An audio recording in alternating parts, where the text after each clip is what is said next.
அடுத்து என்ன நடக்க போகுது? மிக முக்கியமான விஷயம் என்னன்னா, ஒரு இஸ்ரவேல் என்பது 3 முக்கியமான காரியங்களை உள்ளடக்கினது. ஒன்று தேசம், ராஜா, இன்னொன்று தலைநகரம், மூன்றாவது அந்த தலைநகரத்தில் அவங்களுக்கு என்ன இருக்கணும்? ஒரு தேவாலயம் இருக்கணும். அந்த தேவாலயம் எப்போ இருந்துச்சு என்னன்னு பார்த்தீங்கன்னா, இதுதான் முன்னாடி இருந்த தேவாலயம், சாலமோன் தேவாலயத்தினுடைய மாடல். ஃபஸ்ட்டு சாலமோன் தான் தேவாலயம் கட்டினார். அந்த தேவாலயத்தை நேபுகாத்நேச்சார் இடிச்சிட்டாருன்னு நம்ம ராஜாக்கள் புஸ்தகத்தில் வாசிக்கிறோம். இந்த தேவாலயம் ஏன் இடிக்கப்பட்டது? அது ரொம்ப முக்கியம். இதுதான் ஃபஸ்ட்டு தேவாலயம். அது ஏன் இடிக்கப்பட்டது? வாசிங்க, எசேக்கியேல் புஸ்தகம் 8ஆம் அதிகாரம் 6வது வசனத்தை வாசிங்க. எசேக்கியேல் 8:6 வாசிங்க.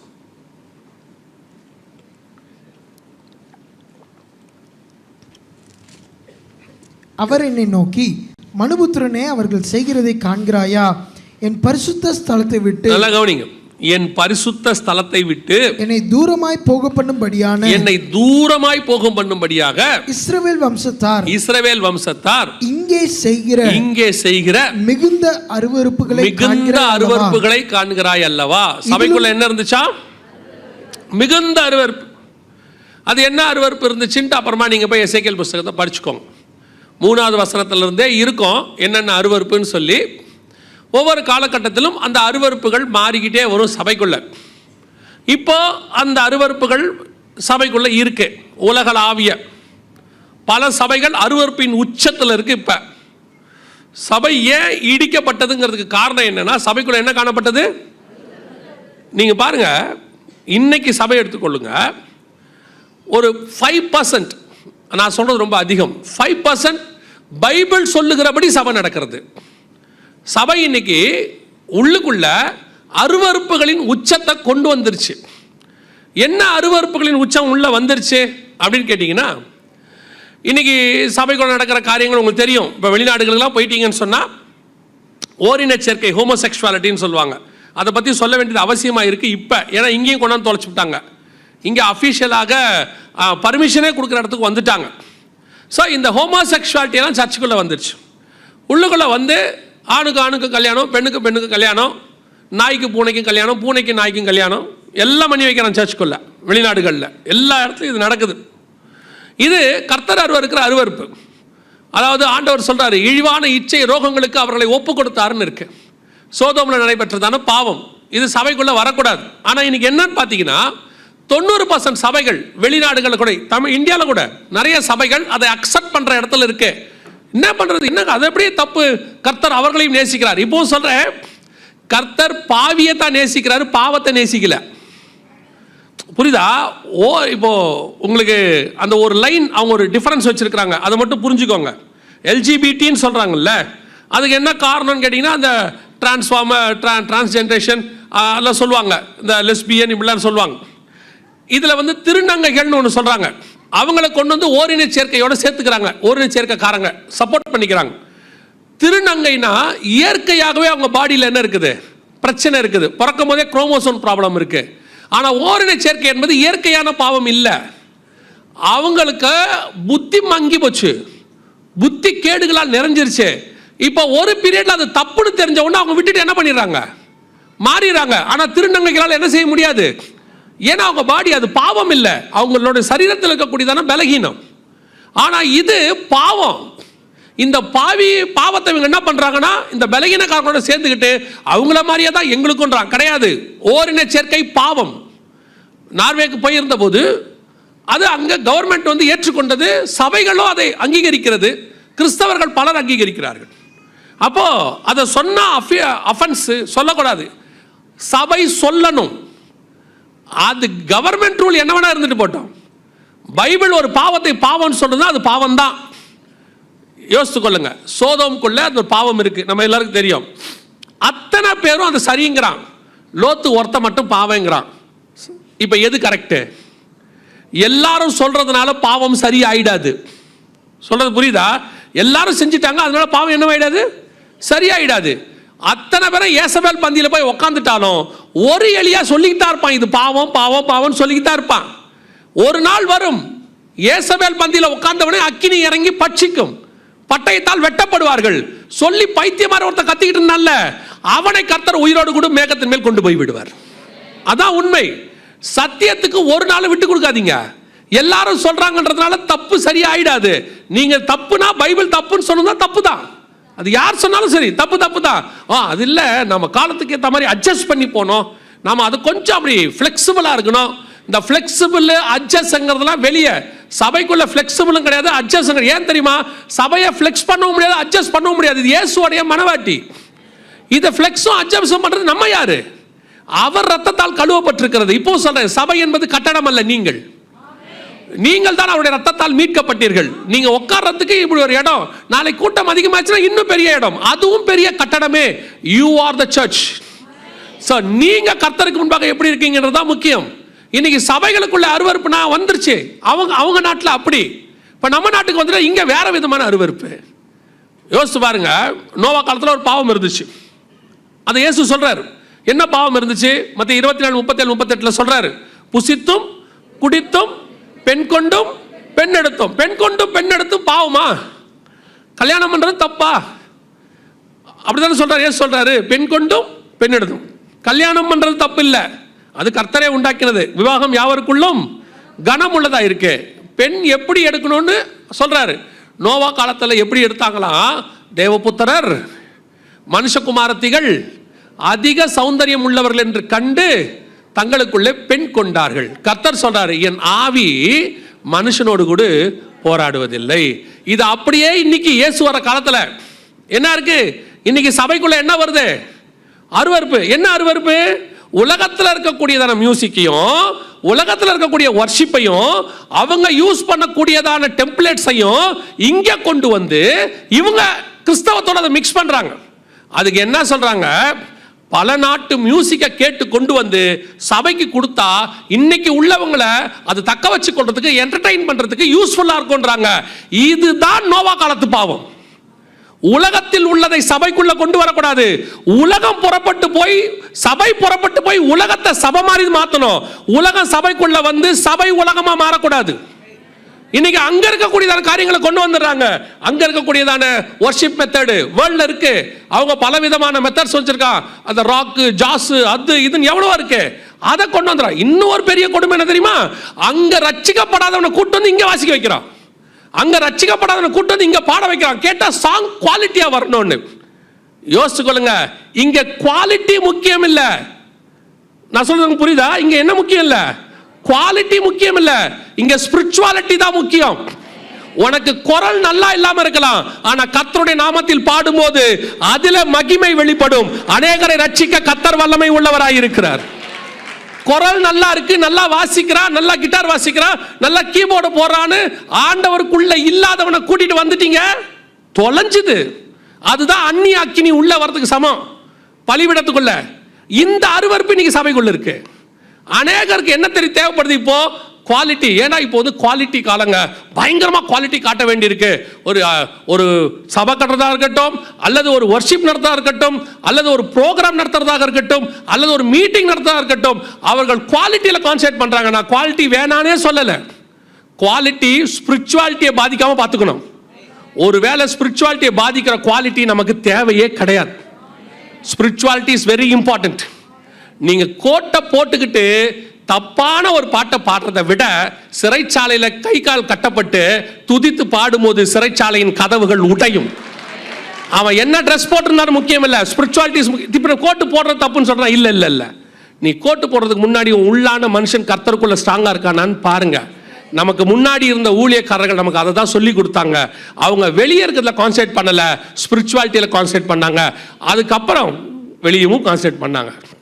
இங்க வெளியே இருக்கிற கான்சென்ட்ரேஷன் ஸ்பிரிச்சுவாலிட்டியில இல்ல. ஒரு ஊத்துல இருந்து 2 தண்ணி புறப்படாது.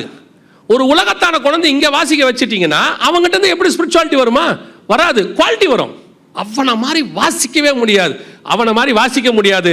ஆனால் என் சபைக்குள்ள யாரும் இல்லாம ஒரு சின்ன பையன் வாசிக்கிறான்ல, அந்த மகிமையை இவனால கொண்டு வரவே முடியாது. அது கர்த்தர் கொடுத்தது, அது இவனால தான் முடியும். இதான் இன்னைக்கு சபைகளுக்குள்ள அருவருப்பு. கடைசி காலத்துல கிராண்டா பண்ணணும், பயங்கரமா பண்ணணும். இப்போ சொல்றேன், கிராண்ட்னஸ் பயங்கரமா பண்ணணும், குவாலிட்டியா பண்ணணும், எல்லாம் இருக்கட்டும். அதை விட ஃபர்ஸ்ட் ப்ரெஃபரன்ஸ் ஸ்பிரிச்சுவாலிட்டி. அவன் ரட்சிக்கப்பட்டவனா, ஆவிக்குரியவனா, கர்த்தருக்குள்ள இருக்கானா, மகிமைக்குள்ள இருக்கானா, ஆவியில பாடுறானா? நீ ஸ்பானிஷ் மியூசிக்கை கொண்டு வரியோ இல்ல கொண்டு போய் நீ மெக்சிகன் மியூசிக்கை கொண்டு வரியோன்றது முக்கியம் இல்ல. கர்த்தர் சமூகத்தில் காத்திருக்கிறவனா இருக்கிறியா, அதுதான் முக்கியம். நமக்கு பரிசுத்தவான்கள் சாரல் நவரஜமாவா இருக்கட்டும், இல்ல ஃபாதர் பெர்கமன்ஸா இருக்கட்டும், அவர்கள் பரலோகத்திலிருந்து பாட்டை கொண்டு வந்து கையில கொடுத்தாங்க. அவங்க வேற எந்த நாட்டில இருந்து கொண்டு வரல. 40 நாள் உபவாச ஜெபம் இருந்து பரலோகத்திலிருந்து டியூன் கொண்டு வந்து கொடுத்தாங்க. அதனாலதான் 40 வருஷம் ஆனாலும் அந்த பாடல்கள் இன்னும் பாடப்படுகிறது, இன்னும் அநேகரை ரட்சிக்கிறது, இன்னும் அநேகருக்குள்ள கர்த்தருடைய நாமத்துக்குள்ள ரட்சிப்பின் கனத்தை கொண்டு வருகிறது. இன்றைக்கு அழுது ஒப்பு கொடுக்கிறான். காரணம் என்ன தெரியுமா? அது அவர்கள் பாடினதில்லை, கர்த்தர் அவர்களுக்கு கொடுத்தது. இதுதான் உங்களுக்கு சொல்றேன், சபைக்குள்ள அந்நிய அக்கினி வரக்கூடாது. அருவருப்பு வந்துச்சுன்னா கர்த்தர் சபையை இடிச்சு போடுவார். அந்த 8ஆம் அதிகாரத்தில் நீங்க வாசிக்கிறீங்க இல்லையா, அந்த சபை இல்லாமலே போயிடுச்சு.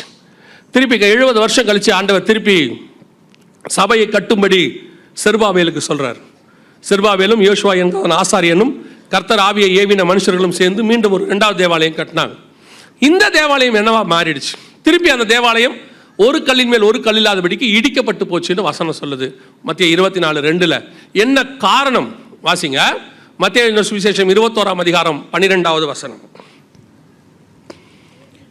இயேசு தேவாலயத்தில் பிரவேசித்து ஆலயத்திலே விற்கிறவர்களும் கொள்ளுகிறவர்களும் ஆகிய யாவரையும் வெளியே துரத்தி காசுக்காரருடைய பலகைகளையும் புறா விற்கிறவர்களின் ஆசனங்களையும் கவிழ்த்து, என்னுடைய வீடு ஜப வீடு எனப்படும் என்று எழுதியிருக்கிறது, நீங்களோ அதை கள்ளர் குகையாக்கினீர்கள் என்றார். சபை எதில் போகக்கூடாது. நெக்ஸ்ட் 2வது சபை ஏன் இடிக்கப்பட்டுச்சு? எதனால் இடிக்கப்பட்டுச்சான்? கள்ளர் குகையா மாறிடுச்சான். கவனிங்க, அவன் தேவாலயத்தில் புறாவித்தானே, புறாவித்தது சரியா தப்பா? புறாவித்தது சரியா தப்பா? சவுண்டா சொல்லுங்க. தப்பு தானே? சரி.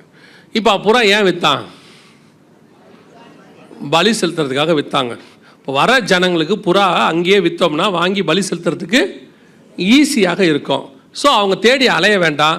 ஸோ புறா கொடுத்தோம்னா அவங்களே ஈஸியாக விற்றுவாங்க. இப்போ சொல்லுங்கள், புறா விற்றது சரியா தப்பா? சரி மாதிரியும் தெரியுது, தப்பு மாதிரியும் தெரியுது இல்லை? ஏன்னா இயேசு தப்புன்னு சொல்லிட்டாரு, ஆனால் கேட்கறதுக்கு எப்படி இருக்கு?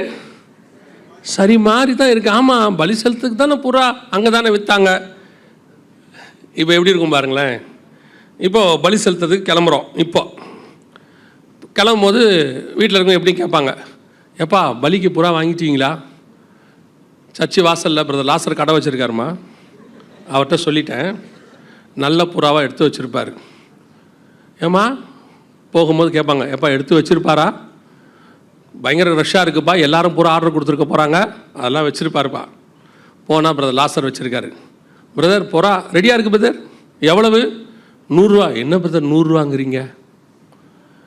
அங்கே pastor Simpson, sorry pastor brother Samson கடை வச்சுருக்காரு, அங்கே 80 ரூபா தான் சொன்னார் அப்படின்னு. அது வேற புறா, இது மாடப்புறா. இது பலிக்காகவே நாங்கள் தனியாக வளர்க்குறோம். பிடிச்சி பாருங்கள் பிரதர், கொஞ்சம் லைட் வெயிட்டாக இருந்தால் கொடுங்களேன். இவ்வளோ வெயிட் வேணாம், பலிக்கு தானே கொடுக்குறோம், வீட்டுக்குன்னா கூட பரவாயில்ல, நல்லா கொழுன்னு வாங்கிட்டு போகலாம்.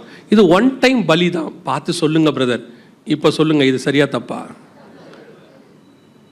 சபையில் பலி செலுத்த வரவன் அதுக்குரிய கனத்தோடு போய் வாங்கிக்கிட்டு பயபக்தியாக கொண்டு வரணும். ஏன் பலி தெரியுமா? அந்த புறா கொடுக்கும்போது அவனுக்குள்ள ஒரு உணர்வு வரணும், என் பாவத்துக்காக இந்த புறா பலியாகிறது, இதன் மூலம் என் பாவம் மன்னிக்கப்படுகிறது அப்படின்னு அவன் அதுக்காக காத்திருந்து புறாவை கொண்டு வரணும். இப்போ நீங்கள் ஆலயத்திலே புறா வித்துட்டீங்கன்னா அவன் ஆலயத்துக்கு வர்ற வரைக்கும் அவனுக்கு பாவ உணர்வே வராது. 10ஆவதுக்கு சபை என்னவா மாறிடுச்சு, இப்போ பிஸ்னஸ் சென்டராக மாறிடுச்சு. அப்போ புறா வாங்கிறதுக்கு காசு இல்லையா, பக்கத்துலேயே வட்டிக்கு ஒருத்தர் காசு கொடுக்குறாரு. அங்கே பிரதர் லாசர் கடை வச்சுருக்காரு, அவர் 2 வட்டி தான், வெளியே அநியாய வட்டி, அவர் நல்ல வட்டி. இப்போ நம்மளுக்கு சபைக்குள்ள வட்டி கொடுறவன்லாம் கேட்டு பாருங்க, கர்த்தர் அநியாய வட்டிக்கு தான் விடக்கூடாது சொல்லியிருக்காரு. எங்கேயாவது நல்ல வட்டிக்கு விடலான்னு சொல்லியிருக்காரா? கேட்டு பாருங்க. இன்னைக்கு சபைக்குள்ள எல்லா அக்கிரமும் நடக்குது. இப்போ ஆண்டவர் சொன்னது என்னன்னா, நீ புறா வாங்க வேண்டியது வெளியே தான், சபைக்குள்ள இல்லை. அதை நீ போய் வெளியே வாங்கி பயபக்தியாக கொண்டு வரணும். அதையும் தாண்டி search is not on a commercial centre. இது வியாபாரம் பேசக்கூடிய இடம் அல்ல, கர்த்தரை ஆராதிக்கிற ஸ்தலம். இங்கே வேற சத்தம் கேட்கவே கூடாது. பாருங்க, ஆசாரிப்பு கூடாரம் கட்டும் போதும் சரி, ஆலயம் கட்டும் போதும் சரி, கர்த்தர் திருப்பி ஒரு வார்த்தை சொல்வார், உள்ளுக்குள்ளே வச்சு தகரத்தை தட்டாதேம்பார். அடிக்கும்போது உள்ள என்ன செய்யாத, தட்டாத, வெளியே செஞ்சு உள்ளே கொண்டு வாம்பார். கர்த்தருக்கு அதோட அர்த்தம் என்னன்னா, ஆசாரிப்பு கூடாரத்துக்குள்ள கர்த்தரை ஆராதிக்கிற ஆராதனை சத்தம் மட்டும்தான் கேட்கணும், வேற எந்த சத்தமும் சபைக்குள்ள கேட்கக்கூடாதுன்னு அர்த்தம். இன்னைக்கு சபை பிஸ்னஸ் சென்டராக மாறிடுச்சு.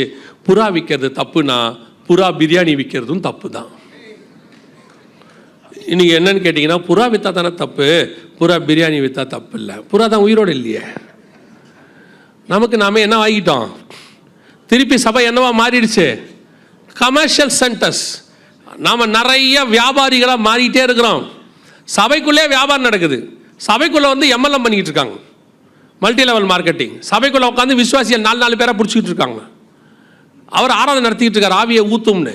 இவர் கேட்குறாரு, பிரதர் சைன் பண்ணிடுவோமா, வெறும் 400-4000 ரூபாய் தான், நீங்கள் 4 பேரை பிடிச்சா போதும், ஒரே வருஷத்தில் நீங்கள் லட்சாதிபதி ஆயிடலாம். அவர் எழுப்புதலுங்கிறாரு, இவர் வீடு கட்டிடலாங்கிறான். இதுவும் எங்கே நடக்குது, சர்ச்சுக்குள்ளே பின்னாடி உட்காந்துக்கிட்டு. உங்களை சொல்லலை, பொதுவாக சொல்கிறேன். பின்னாடி உட்காந்துக்கிட்டு இவர் எப்படியாவது சபையை ஆண்டவருக்குள்ள நடத்தணும் அக்னியாக பேசிக்கிட்டு அவன் சொல்கிறான், பிரதர் கார் வாங்கிட்டோம், வீடு வாங்கிட்டோம், என்ன பிரதர் சோத்திரத்தோட போடுங்க பிரதர் கையெழுத்தா. எங்கே சர்ச்சுக்குள்ள சபை இன்னைக்கு என்னவோ மாறிக்கிட்டு இருக்கு. உலக பிரகாரமாயும் சரி, ஸ்பிரிச்சுவலும் சரி, கமர்ஷியல் சென்டராக மாறிக்கிட்டு இருக்கு. நல்லா தெரிஞ்சுக்கொள்ளுங்க, கர்த்தர் உடனே எதுவும் கேட்கலன்றதுனால கண்டும் காணாதவரை போல இருக்கிறார் என்று அர்த்தம் அல்ல. கர்த்தர் உடனே சொல்லிட்டார்னா நல்லது. ஒரு பாவம் வந்த உடனே கர்த்தர் உணர்த்திட்டார்னா எப்பவுமே நல்லது. ஒரு அடி கொடுத்து திருத்திட்டார்னா நல்லது. நீ பாவம் செஞ்சும் கர்த்தர் ஒண்ணுமே செய்யாம இருக்காருன்னா நீ ரொம்ப கேர்ஃபுல்லா இருக்கணும். எங்கேயோ உன்னை ஊரை விட்டு அடிக்க போறாருன்னு அர்த்தம். நிஜம். தாவீது செஞ்ச உடனே ஆள் அனுப்பிட்டார் தானே, அவ்வளோதான். அது சொல்லிட்டு அனுப்பிட்டாருன்னா ஓகே, திருந்திட்டோம், சரி, எந்த தப்போ திருந்திட்டோம், மன்னிச்சிட்டாரு, அதோட வேலை முடிஞ்சு. சிலருக்கு ஆண்டவர் ஒண்ணுமே செய்யறதில்ல. இவர் என்ன நினைச்சுக்கிறார் தெரியுமா, நாம செய்யறோம், ஒண்ணுமே நடக்கல, அதுல அவருக்கு ஒரு பெருமை வேற, யாருக்கும் தெரியாம செஞ்சுக்கிட்டு இருக்கிறோம், பயங்கர திறமைசாலி. ஆண்டவர் சொல்றாரு, இல்லடா உன்னை விட்டுருக்கிறேன், திருந்திட்டினா நல்லது. இல்லையா ஒரு நாள் இல்லை ஒரு நாள் கர்த்தர் என்ன செய்வார், அதுக்கு நியாயம் தீர்ப்பார். முடிவிலே கர்த்தர் கொண்டு வந்து நிறுத்துவார்ன்னு இருக்கு. அப்படிதான் சொல்லுது பிரசங்கில, முடிவிலே கொண்டு வந்து என்ன செய்வாராம், நிறுத்துவார். அதனால சபையும் சரி, விசுவாசிகளும் சரி, எக்காரணம் கொண்டும் சபைக்குள்ள வியாபாரத்திற்கு என்ன கிடையாது, அனுமதி கிடையாது. வெளியே நீங்க என்ன வியாபாரம் வேணா பண்ணீங்க, கர்த்தருக்கு பிரியமில்லாத வியாபாரம் பண்ணிடாதீங்க. பிரதர் என்ன வியாபாரம் சொல்லியிருக்கிறார், நீங்க பண்ணி இறங்கிட போறிய, அது இல்லை. கர்த்தருக்கு பிரியமான எது வேணாலும் வெளியே பண்ணிக்கோங்க. சபைக்குள்ள அதுக்கு அனுமதி கிடையவே கிடையாது. சபை ஆராதிக்கிற ஸ்தலம் மட்டும். ஊழியத்தின் கூட தேவைகள் கூட சொல்லுவேன், ஊழியத்தின் தேவையை ஒன்றை கர்த்தர் உண்டாக்குறாருன்னா அதை அவர் சந்திக்கவும் வல்லமை உள்ளவராக இருக்கிறார். அதுக்கு நீங்கள் நானும் போராட வேண்டிய அவசியமே இல்லை. சொன்னவர் செய்வார். உன் கையினால் நிறைவேற்றி முடிக்கிற வரைக்கும் கர்த்தர் அதை செஞ்சுக்கிட்டே இருப்பார். அல்லேலூயா. 2வது தேவாலயத்தையும் இடிச்சிட்டார் ஆண்டவர் சொன்னபடி. இப்போ மீண்டும் 3வது தேவாலயம் வரணும். பைபிள் கணக்குப்படி வாசிங்க. மத்தேயு எழுதின சுவிசேஷம் 24ஆம் அதிகாரம் 15வது வசனத்தை வாசிங்க பாப்போம். மத்தேயு எழுதின சுவிசேஷம் 24:15. மேலும் பாழாக்குகிற அருவருப்பை குறித்து தானியேல் தீர்க்கதரிசி சொல்லியிருக்கிறானே, வாசிக்கிறவன் சிந்திக்க கடவன். நீங்கள் அதை பரிசுத்த ஸ்தலத்தில் நிற்க காணும் போது யூதேயாவில் இருக்கிறவர்கள் மலைகளுக்கு ஓடி போக கடவர்கள். அப்போ பரிசுத்த ஸ்தலம்னு ஒண்ணு வரணும். இன்னும் வந்தாதான் அங்க பாழாக்கும் அருவருப்பு வரும். இப்ப பரிசுத்த ஸ்தலம் இன்னும் இல்லை. அங்க 3வது என்ன வரணும், அங்க ஒரு தேவாலயம் பரிசுத்த ஸ்தலம் வரணும். எங்க வரணும், நல்ல கவனிங்க, இந்த இடத்துல வரணும். இதான் மிக முக்கியமான இடம். இங்க நீங்க பாக்குறீங்க பாத்தீங்களா, அந்த இடத்துல வரணும். முதல் தேவாலயம் 2வது தேவாலயம் இருந்த இடம் அதுதான். இப்ப அந்த இடத்துல வேறொரு வழிபாட்டு தலம் இருக்கிறது. அந்த இடத்துல தான் 3வது தேவாலயமும் வர வேண்டி இருக்கிறது. இப்ப இந்த இடம் இருக்கு பாத்தீங்களா, இங்கதான் இதோடைய ஹிஸ்டரியை 1 மினிட்ல சொல்ற தெரிஞ்சுக்கோங்க. இங்கதான் 22ஆம் அதிகாரம் ஆதியாகமத்தில் ஆபிரகாம் கொண்டு போய் ஈசாக்கை கர்த்தர் மோரியா மலைகளில் ஒன்றிலே தனக்கு குறித்த இடத்தில் பலி கொடுக்கும்படி போனான் இருக்குல்ல, கர்த்தர் குறித்த இடம் இதுதான். இந்த இடத்துல தான் ஓர்னான் கிட்ட காசு கொடுத்து தாவீது இடத்த வாங்கினார். இந்த இடத்துல தான் சாலமோன் தேவாலயம் கட்டினார். இங்கே தான் முதல் தேவாலயம் இருந்து இடிக்கப்பட்டது. இங்கே தான் 2வது தேவாலயம் இருந்து இடிக்கப்பட்டது. இப்போ 3வது தேவாலயம் இங்கே தான் வரும். எப்படி இங்கே சொல்றீங்க இங்கே தான் வரும் அப்படின்னா, சில வருஷங்களுக்கு முன்பாக இந்த தேவாலயங்களுக்கு பக்கத்தில் இன்னொரு இடத்துல கட்டுறதுக்கு அவங்க ஒரு முயற்சி பண்ணாங்க. அந்த ஏரோ மார்க் போட்டிருக்கிறோம் பாருங்களேன், வீலிங் வால் சொல்லுவாங்க, அழுகையின் சுவர் அப்படிம்பாங்க.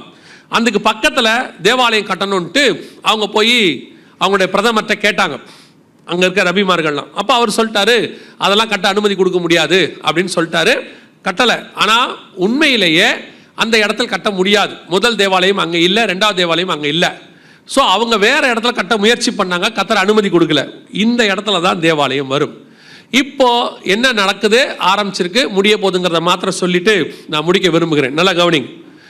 முதல் யுத்தம் 1948 தேசத்துக்காக நடந்துச்சு, இஸ்ரேல் கையில் தேசம் வந்துடுச்சு. 1967 எருசலேமுக்காக நடந்துச்சு, எருசலேம் தலைநகராக மாறிடுச்சு. இப்போ அடுத்த யுத்தம் போன அக்டோபர் 7 இந்த யுத்தம் ஆரம்பிச்சிச்சு. உங்கள் எல்லாருக்கும் தெரியும்னு நினைக்கிறேன். இதுக்கு பேர் அல்-அக்ஸா ஃப்ளட் அப்படின்னு பேர். இது அக்டோபர் மாதம் 7ஆம் தேதி இஸ்ரேலில் டெம்பிள் மவுண்ட், இந்த இடத்துக்கான சண்டை, தேவாலயம் இடத்துக்கான சண்டை. நல்லா கவனிங்க, இது தேசத்துக்கானது அல்ல, எருசலேமுக்கானது அல்ல, இடத்துக்கான சண்டை. அல்-அக்ஸா மாஸ்க், அதுக்கு அல்-அக்ஸா ஃப்ளட் அப்படின்னு பேர். அந்த இடத்துல சண்டை அக்டோபர் 7 ஆரம்பிச்சிச்சு. அந்த சண்டை ஆரம்பிக்கும் போதே நிறைய பேர் சொன்னாங்க, இது முடிஞ்சிடமோ, ஒரு மாதத்தில் முடிஞ்சிடும், 10 நாளில் முடிஞ்சிடும், எப்பவும் போல் இது ஒரு சின்ன, ஏன்னா இவங்க அடிக்கடி சண்டை போடுவாங்க அப்படிதான். ஆனால் அதை ஆரம்பிக்கும் போதே இது பெருசாகும் அப்படிங்கிறது உணர்த்தப்பட்டோம். அப்போதுலேருந்து சொல்லிக்கிட்டே இருக்கும், இந்த யுத்தம் பெருசாக போகுது அப்படின்னு சொல்லி. இன்னைக்கு இந்த யுத்தம் மிக பெருசாய் மாறிவிட்டது. உங்களுக்கு தெரியும் நினைக்கிறேன், இஸ்ரேல் ஹமாஸ் பிரச்சனை தாண்டி இஸ்ரேல் ஹிஸ்புல்லா பிரச்சனையாக மாறி இன்னைக்கு இஸ்ரேல் ஈரான் பிரச்சனையாக மாறிடுச்சு. இன்னைக்கு 7 இடங்களிலிருந்து இஸ்ரேலுக்கு விரோதமாக யுத்தம் ஆரம்பிச்சிருச்சு. இன்னைக்கு ஒரு புறம் அமெரிக்கா, இஸ்ரேல் எல்லாம் யுத்தத்துக்கான காரியங்கள் செய்கிறாங்க. இந்த யுத்தம் யாரெல்லாம் வரணும், எப்படி நடக்கணும், இதுக்கு பின்னாடி இருக்கிற நியூக்ளியர் வெப்பன்ஸ் என்ன, இது எப்படி இந்த யுத்தம் முடிவுக்கு வரும் என்பது எல்லாவற்றையும் கர்த்தருக்கு சித்தமானால் இந்த 2 நாட்களுக்குள்ளே ஒரு நாள் நாம் என்ன செய்ய போகிறோம், பார்க்க போகிறோம். பைபிளில் தெளிவாக இருக்குது, 2 அதிகாரத்தில் அதை பற்றி நம்ம பார்க்க போகிறோம்.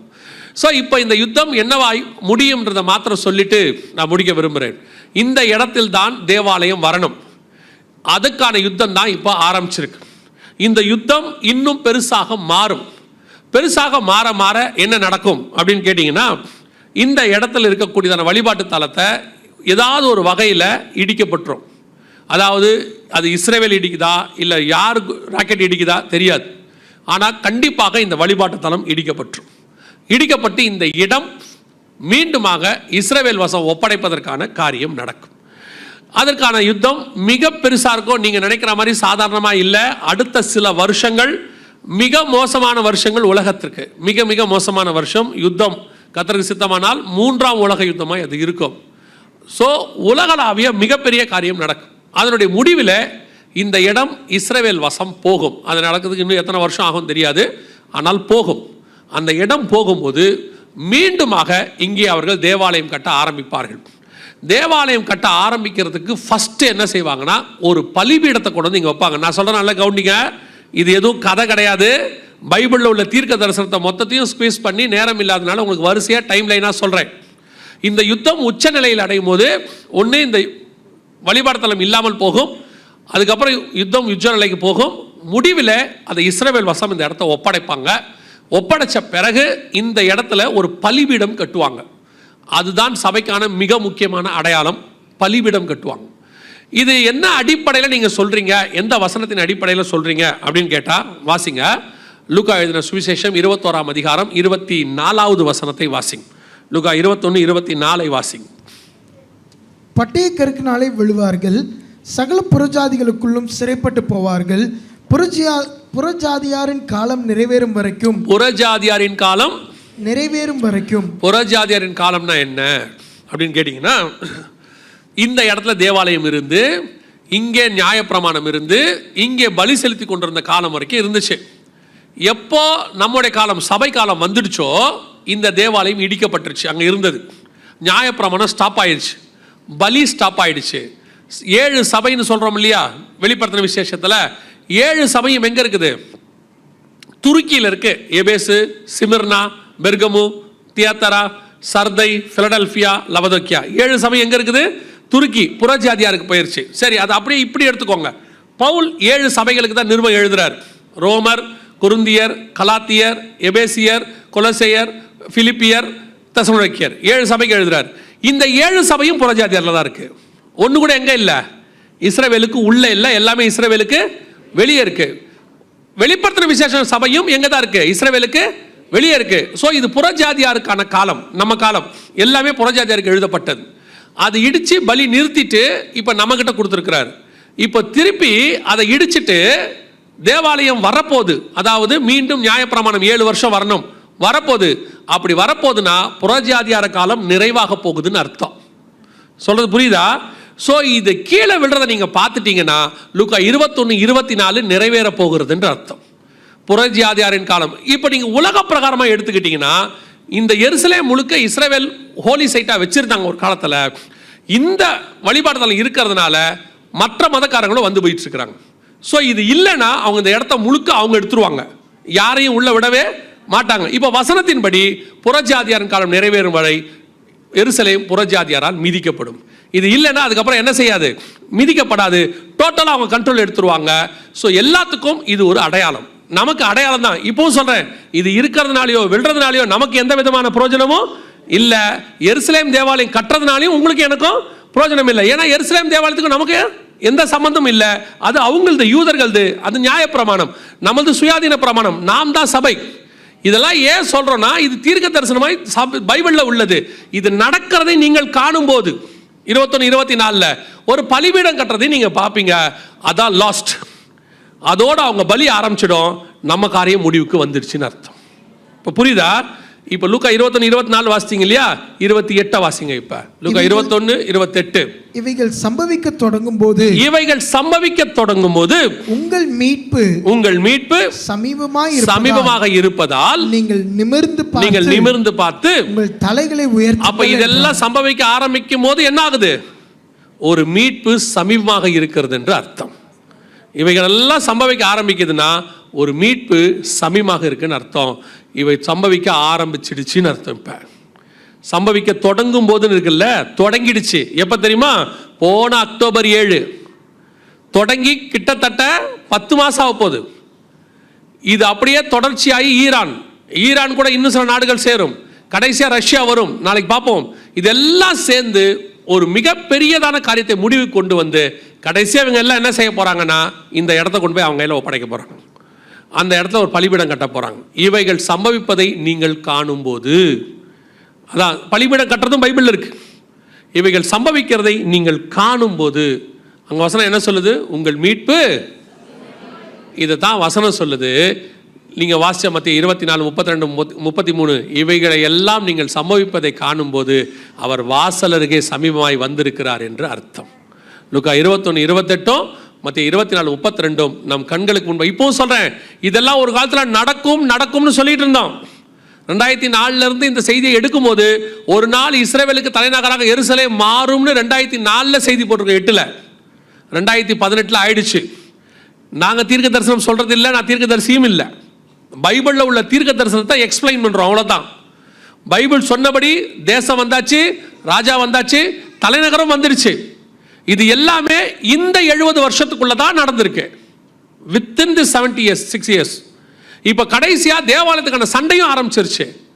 அந்த இடத்தை அவங்க எடுக்கும் போது தேவாலயத்தை 3வது வருவாங்க. அக்கிரமத்தின் ரகசியம் இப்பொழுதே கிரியை செய்கிறது, தடை செய்கிறவன் நடுவில் இருந்து நீக்கப்படும் முன்னே அது வெளிப்படாது. சபை எடுத்துக்கொள்ளப்படுகிற காலம் வந்துருச்சு. நம்ம கண்ணுக்கு முன்னாடி கடைசி காலத்தில் ஏற்பட வேண்டிய யுத்தம், சபை காலத்துக்கு முன்னாடி நடக்க வேண்டிய யுத்தம் எல்லாம் ஸ்டார்ட் ஆயிடுச்சு. இதை விட சபைக்கு வேற அடையாளங்கள் சொல்ல வேண்டிய அவசியமே இல்லை. இது நமக்கான மிக முக்கியமான டைம். என்னது? ஆயத்தப்படுறதுக்கான டைம், அவ்வளோதான்.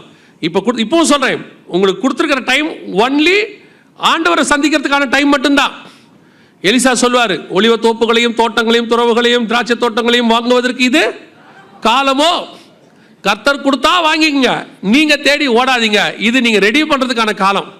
நீங்க ரெடி ஆகிட்டே இருங்க. நடுவில் என்னென்னலாம் கர்த்தர் கொடுக்குறாரோ அதை வாங்கிக்கிங்க, யாரும் உங்களை தடை செய்யல. ஆனால் அதை தேடி ஓடுற காலம் இது அல்ல. இது தேவனை தேடி ஓடுகிற காலம். இவைகள் சம்பவிக்க தொடங்கும் போதுன்னாரு, தொடங்கிடுச்சு. இனி ஆண்டவர் வாசல் இருக்கிறவர் தட்டிக்கிட்டு நிற்கிறாரு, கேட்டுக்கிட்டு இருக்கிறீங்க. ஒரு நாள் ஒரு நிமிஷம் மட்டும் கதவு திறக்கப்படும், ஒரு இமை பொழுது மாத்திரம் திறக்கப்படும். காத்திருக்கிற புத்தி உள்ளவர்களை அழைத்து கொண்டு போவார், கதவு அடைக்கப்படும். அதற்கு பிறகு நீங்கள் என்ன தட்டினாலும் திறக்காது. இப்போ சில நேரத்தில் சபைக்கு இதெல்லாம் சொல்லும்போது ஒரு கதை மாதிரி கேட்கறது. ஏன்னா பிசாசு உங்களுக்கு கொடுத்த மிக முக்கியமான டாஸ்க் என்ன தெரியுமா? எல்லாருக்கும் பிசாசு, என்னங்க எங்களை பார்த்து பிசாசு கொடுத்துருக்குன்னு சொல்கிறீங்களே, அவன் தாவீதையே ஏவனா, அவங்கள ஏவ மாட்டானா?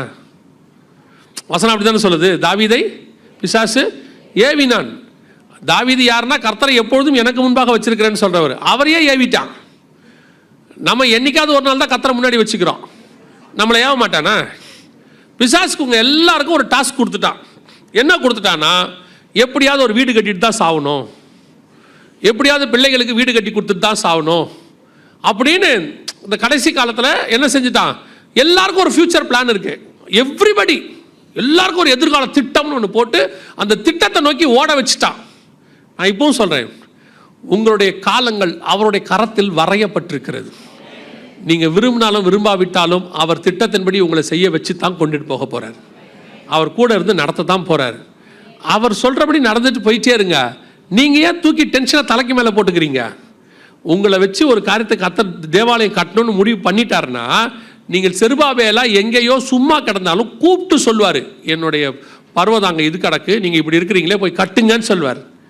உங்களை தான் நெகமையா வச்சு அலங்க கட்டணும்னு முடிவு பண்ணிட்டாருன்னா எங்கிருந்து கொண்டு உங்களை கட்ட வச்சுடுவார். புரியுதா?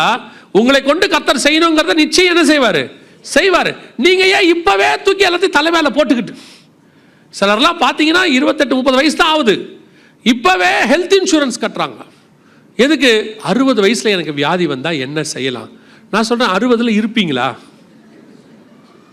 கர்த்தருக்கு சித்தமானால் அப்பயும் காப்பாத்திடுவார். நீங்களே என்ன பண்றீங்க தெரியுமா? ஹெல்த் இன்சூரன்ஸ் போட்டு வைக்கிறதாங்க ஞானம். ஞானமாக செயல்படணும். அப்போ நீங்கள் என்ன சொல்ல வரீங்கன்னா, 60 வயசு ஆனால் எனக்கு ஒரு வியாதி வரும், அந்த வியாதி வந்த உடனே எனக்கு யூஸ் ஆகும், இந்த காசு யூஸ் ஆகும். நான் என்ன சொல்கிறேன்? வியாதியே வராது, அவ்வளோதான். வந்துடுச்சுன்னா வராது, வந்துடுச்சுன்னா வரும். ஏன்னா நீ தான் வந்துடுச்சுனான்னு சொல்லிக்கிட்டே இருந்தால் வராதான் செய்யும், இல்லையா? அப்பேற்பட்ட நீதிமான் யோபு அவர் சொல்கிறாரு, நான் பயந்தது எனக்கு நேரிட்டது. நீங்கள் ஏன் பயப்படுறிய? நான் சொல்றது புரியுதா? கர்த்தர் பல நேரங்களில் உங்களை என்னையும் சந்தோஷமாக வச்சுக்கணும் தான் நினைக்கிறாரு. நம்ம 60க்கு மேலே இப்போவே யோசிக்க தொடங்கிடுறோம், 70க்கு மேலே இப்போவே யோசிக்க தொடங்கிடுறோம். 70 அப்போ யோசிக்கவே நிலைமை இல்லாமல் படுத்து கிடக்கும். அன்றன்றைக்கு உள்ள பாடுகள் போதும், நாளைய தினத்தை குறித்து கவலைப்படாதிருங்கள். நான் சொன்னால் இன்னைக்கு இது பைத்தியக்காரத்தனமாக தான் இருக்கும், ஆனால் வசனத்தின்படி இதுதான் சரி. இன்னைய வரைக்கும் நம்ம வருவோன்னு எதிர்பார்த்தோமா? இல்லை தானே? கொண்டாந்துட்டார்ல, இனியும் நடத்த அவர் வல்லமை உள்ளவராக இருக்கிறார். பைபிள் திருப்பி திருப்பி ஒன்று சொல்லிக்கிட்டே இருக்கு, கவலைப்படாதிருங்கள், கவலைப்படாதிருங்கள், கவலைப்படாதிருங்கள். கவலைப்படாமல் இருக்கிறதே பெரிய கவலையாகி போச்சு. இப்போ எப்படி கவலைப்படாமல் இருக்கிறதுன்றதே இப்போ என்னவாயிருச்சு? பெரிய கவலையாகி போச்சு. அதனால் நல்லா தெரிஞ்சுக்கொள்ளுங்க, காலம் மிக சமீபம். இனி ஆயத்தப்படுவதற்கான நேரம் மட்டுமே இருக்கு. வெகு சீக்கிரத்தில் ஆண்டவர் வரப்போகிறார். ஆயத்தப்படுங்க. ஒப்பு கொடுக்காதவங்க ஒப்பு கொடுங்க. ஒரு நிர்விசனமான வாழ்க்கை இருக்கிறவங்க கொஞ்சம் சரியாகுங்க.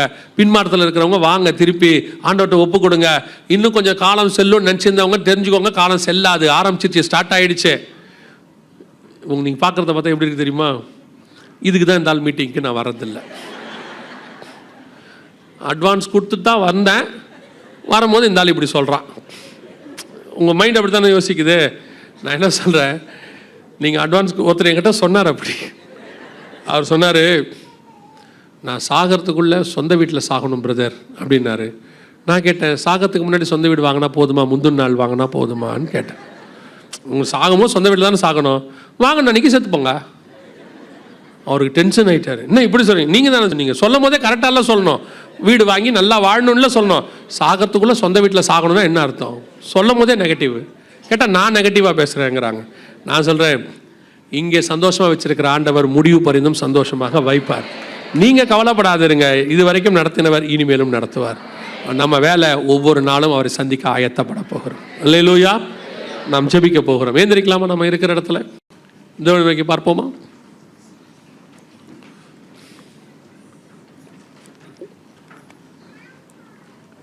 எல்லாம் கண்களை மூடுவோம். 2 நிமிஷம் மாத்திரம் ஜெபம் பண்ணி நான் முடிச்சு பாஸ்டர் கையில் கொடுக்குறேன், அவங்க நடத்துவாங்க. எல்லாம் கண்களை மூடுவோம். கர்த்தருடைய வருகை மிக சமீபம்ங்கிறது நமக்கு தெளிவாக தெரிய ஆரம்பிச்சிருச்சு. என்னை பொறுத்த வரைக்கும் கையளவு மேகம்லாம் இல்லை, நல்ல மேகமே தெரியுது தெளிவா. 2000 வருஷத்துக்கு முன்னாடி ஆபிரகாம் அவரை பார்க்க ஆசைப்பட்டார். இயேசு முதலாவது வந்தபோது 2000 வருஷம் கழிச்சு வந்தார். ஆபிரகாம் பார்க்க முடியாததை அவருடைய சந்ததி பார்த்தது. இயேசு சொல்கிறாரு, ஆபிரகாம் கண்டு களி கூர்ந்தான். அதே மாதிரி தான் நம்ம 2000 வருஷத்துக்கு முன்னாடி அப்போஸ்தலர்கள் கிறிஸ்துவின் வருகையை பார்க்க ஆசைப்பட்டார்கள். அவங்க பார்க்க முடியாததை கர்த்தருக்கு சித்தமானால் நம்முடைய சந்ததி அவருடைய கண்கள் அதை காண வாய்ப்பு இருக்கிறது. ஒருவேளை நம்முடைய காலத்தில் கிறிஸ்து வருவாரானால் அதுக்கான சிம்டம்லாம் நல்லா தெரியுது. நாம் அவரை சந்திக்கிற கூட்டத்தில் இருக்கிறோமா? அதுதான் ரொம்ப முக்கியம். இத்தனை நாள் நீங்கள் சபைக்கு வந்தீங்கன்றதை விட கிறிஸ்து வர்ற அன்னைக்கு அவரோட பரலோகத்துக்கு வரீங்களான்றது தான் முக்கியம். யூதாஸ் 3.5 வருஷம் இயேசுவோட இருந்தான். கடைசி சில நாட்களில் அவன் திருடனாய் மாறி தனக்கு வைத்த ஸ்தானத்தை இழந்து போனான்னு வசனம் சொல்லுது. ஆனால் அந்த திருடன் சிலுவை வரைக்கும் அவன் திருடனாகத்தான் இருந்தான். ஆனால் சில மணி நேரங்கள் இயேசுவோடு கூட தொங்கினான். கடைசி நிமிஷத்தில் ஏற்றுக்கொண்டான். அவரோடு கூட பரதீசிக்கு போயிட்டான். நீங்கள் இயேசு வரும்போது எப்படி இருக்கிறீங்கன்றது தான் முக்கியம். நான் இத்தனை வருஷம் ஊழியக்காரன், இத்தனை வருஷம் விசுவாசி, எல்லாம் நல்லது. ஆனால் இன்னைக்கு நீங்கள் எப்படி இருக்கிறீங்கன்றது தான் முக்கியம். உங்கள் அனுபவங்கள் நல்லது, ஆனால் அனுபவம் மட்டும் பரலோகத்துக்கு கூட்டிகிட்டு போகாது. கிறிஸ்து வரும்போது நான் கிறிஸ்துவை சந்திக்க ஆயத்தப்பட்டிருக்கிறேனா? தங்கள் வஸ்திரங்களை ஆயத்தப்படுத்தி கொண்டு மணவாட்டி காத்திருக்கிறான்னு வெளிப்படுத்தல் சொன்னது. ஆவியும் மணவாட்டியும் வா என்பார்களாக. தன் வஸ்திரத்தையும் பாதரட்சியும் கழட்டி போட்டுவிட்ட மணவாட்டி அவரை சந்திக்க முடியவில்லை. ஆனால் ஆயத்தப்பட்ட மணவாட்டி அவளை சந்திக்க காத்திருக்கிறாள். நீங்களும் நானும் ஆயத்தப்பட்ட மணவாட்டியாக ஒரே ஒன்று தான் எல்லா காலங்களிலும் சரி, உலகம் என் பின்னே சிலுவை என் முன்னே. ஆண்டவர் உங்களை இந்த உலகத்தில் நீங்கள் சந்தோஷமாக இருக்க வேணான்னு சொல்லலை, அது முதன்மையாக இருக்க வேண்டாம். கிறிஸ்துவே முதன்மையாக இருக்கணும். எல்லா நிலையிலையும் கிறிஸ்து தான் முதன்மையாக இருக்கணும். அந்த தீர்மானத்தில் நீங்கள் இருந்தீங்கன்னா போதும், கர்த்தர் வரும்போது அவரை சந்திக்கிற கூட்டத்துக்கு நீங்கள் ரெடி ஆகிடுவீங்க. ஒப்பு கொடுப்போமா தெய்வ சமூகத்தில்? ஒப்பு கொடுத்து ஜெபிக்கிறவங்க, விரும்புகிறவங்க எல்லாம் கரங்களை ஆண்டவருக்கு நேராக உயர்த்தி, ஆண்டவரே நீர் வரும்பொழுது நானும் என் வீட்டாருமோ வென்று வருகையிலே காணப்பட வேண்டும். ஆண்டவரே இத்தனை நாள் உம்மை தேடினது பார்க்கிலும் இன்னும் அதிகமாய் உம்மை தேட போகிறோம். இன்னும் காத்திருக்க போகிறோம். இன்னும் எதிர்பார்த்திருக்க போகிறோம். எப்போவுமே சந்திக்க வேண்டும் என்று ஆண்டவரை ஆவலோடு காத்திருக்க போகிறோம். அந்த நிமிஷத்துக்காக, அந்த நொடிக்காக நாங்கள் காத்திருக்க போகிறோம். அந்த நிமிஷம் வந்த உடனே மறுரூபமாகி உம்மை சந்திக்க போகிறோம். ஒப்பு கொடுப்போமா? சர்வ வல்லமையுள்ள எங்கள் தகப்பனே, இந்த அருமையான நாளுக்காக உமக்கு ஸ்தோத்திரம். கிருபையுள்ள கரத்தில் எங்களை தாழ்த்துகிறோம். நீர் வரும்பொழுது எங்கள் திருச்சபை, இங்கே கூடியிருப்ப திருச்சபை அப்படியே வருகையிலும் காணப்பட கர்த்தர் கிருபை பாராட்டுங்கப்பா. வெளியிருந்த எங்களை நீங்கள் வேறு பிரித்து உள்ளே கொண்டு வந்ததுக்கு ஒரு முகாந்தரம் இருக்கு ஆண்டவரே. நாங்கள் வெறும் கிறிஸ்தவர்களாய் இருப்பதற்கு அழைக்கப்படவில்லை, பரலோக வாசிகளாய் மாறுவதற்கு எங்களை அழைக்கப்பட்டிருக்கிறீர்கள். நாங்கள் மதவாதிகளாய் இருக்க எங்களை கூட்டிட்டு வரல ஆண்டவரே. எங்களை உம்முடைய வாசிகளாக உம்மோடு கூட வைத்துக் கொள்ளும்படி அழைத்து கொண்டு வந்திருக்கிறீர் ஆண்டவரே. நீர் வரும்போதுமே சந்திக்கிற கூட்டத்தில் நாங்கள் காணப்பட வேண்டும் ஆண்டவரே. கிருபையுள்ள கரத்தில் தாழ்த்துக்கிறோம் அப்பா. தேவனாகிய கர்த்தர் உம்மை சந்திக்கிற கூட்டத்தில் எப்பொழுதும் நாங்கள் நிற்கிறோம். எல்லாம் ஒருமனப்படுவோம். எல்லாம் மியூசிக் வாசிக்கிறவங்க எல்லாம் ஒருமனப்படுங்க. கண்களை மூடி ஜெபம் பண்ணுங்க. இது மற்றதுக்கான நேரம் இல்லை, இதுதான் இருக்கிறதுலேயே முக்கியமான நேரம். இந்த மொத்த செய்தியை கேட்டதை விட இப்ப நீங்க உட்கார்ந்து ஜெபிக்கிற இந்த நேரம் தான் முக்கியம். இதுதான் மறுரூபமாகிற நேரம். ஒப்பு கொடுப்போமா தேவ சமூகத்தில்? கிறிஸ்து வரும்பொழுது நாம் எல்லோரும் மறுரூபமாகப்பட வேண்டும். அந்த ஒரு இமை பொழுதை விட்டுட்டோம், அந்த நிமிஷத்தை விட்டுட்டோம்னா வேறொரு வாய்ப்பு நமக்கு இல்லை. உம்முடைய கிருபையுள்ள கரத்தில் தாழ்த்துக்கிறோம்ப்பா. உம்மை சந்திக்கிற கூட்டத்தில் நாங்கள் காணப்படணும். நெருங்கி வருகிற பாவங்களை உதறி தள்ளிவிட்டு ஓட கர்த்தர் எங்களுக்கு கிருபை பாராட்டுங்க ஆண்டவரே. நீர் மாத்திரம் மகிமைப்படுங்கப்பா. வருகை தாமதிக்குமானால் நாளை தினத்தில் சந்திக்க எங்களுக்கு கிருபை தாங்க. எங்கள் ஆண்டவர் இயேசு கிறிஸ்துவின் நாமத்தில் ஒப்பு கொடுத்து ஜெபிக்கிறோம் எங்கள் ஜீவனுள்ள நல்ல பிதாவே.